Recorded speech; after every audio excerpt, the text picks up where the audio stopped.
Hi friends, welcome back to my channel. Shivaratri ఎలా చేసుకోవాలి, పూజా విధానం ఏంటి, ఉపవాసాన్ని విరమించడం ఎలానో ఈ వీడియోలో తెలుసుకుందాం. ముందుగా ఈ వీడియోకి ఒక లైక్ చేసి సబ్స్క్రైబ్ అయితే చేయండి. తెలుగువారి పండుగలలో కొన్ని సరదా సంతోషాలతో నిండి ఉంటే, కొన్ని పండుగలు కఠినమైన నియమాలను అనుసరిస్తూ జరుపుకోవాల్సి ఉంటుంది.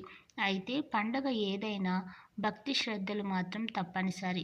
మహాశివరాత్రి సాంప్రదాయబద్ధంగా ఎలా జరుపుకోవాలి, పాటించవలసిన నియమాలు ఏంటో ఇప్పుడు తెలుసుకుందాం. మహాశివరాత్రి ఎప్పుడు? మహాశివరాత్రి జరుపుకోవాలంటే అర్ధరాత్రి లింగోద్భవ సమయంలో మాఘ బహుళ చతుర్దశి తిథి ఉండి తీరాలి. ఈ ప్రకారం చూస్తే ఫిబ్రవరి 26వ తేదీ బుధవారం ఉదయం 9:47 నుంచి మరుసటి రోజు అనగా ఫిబ్రవరి 27వ తేదీ గురువారం ఉదయం 8:41 వరకు చతుర్దశి తిథి ఉంది. అర్ధరాత్రి చతుర్దశి తిథి ఉండాలన్న నియమం ప్రకారం ఫిబ్రవరి 26వ తేదీనే మహాశివరాత్రిగా జరుపుకోవాలి. శివరాత్రి ఎలా జరుపుకోవాలి ఇప్పుడు తెలుసుకుందాం.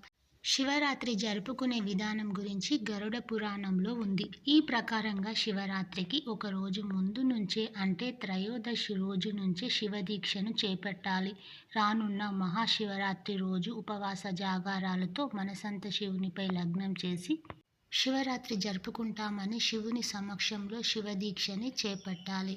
శివరాత్రి పూజ ఎలా చేయాలి ఇప్పుడు తెలుసుకుందాం. మహాశివరాత్రి రోజు సూర్యోదయానికి ముందే నిద్రలేచి ఇళ్లకు వాకిళ్లు శుభ్రం చేసుకొని పూజా మందిరంలో దీపారాధన చేసి శివలింగాన్ని ప్రతిష్ఠించుకోవాలి.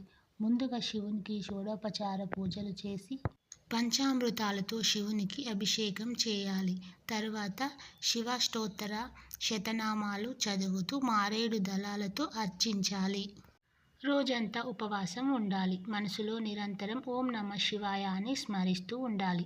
మరి దేవాలయంలో ఎలా చేసుకోవాలి అన్న దాని గురించి తెలుసుకుందాం. ఇంట్లో పూజ పూర్తయ్యాక సమీపంలోని శివాలయానికి వెళ్ళి శివునికి అభిషేకాలు జరిపించాలి. అభిషేకం జరిపించడం వీలు కాకపోతే పూజారులు చేస్తున్న అభిషేకం కళ్ళారా చూసినా చాలు. శివాలయంలో భక్తి శ్రద్ధలతో ప్రదక్షిణలు చేయాలి.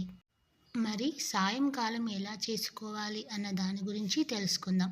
సాయంత్రం తిరిగి స్నానం చేసి శుచి అయి ఇంట్లో పూజ చేసుకొని ఆలయానికి వెళ్ళి శివాలయంలో నువ్వుల నూనెతో దీపారాధన చేయాలి. ఆలయంలో ప్రశాంతంగా కూర్చొని శివధ్యానం చేయాలి. లింగోద్భవ కాలంలో జరిగే అభిషేకాలు చూడాలి.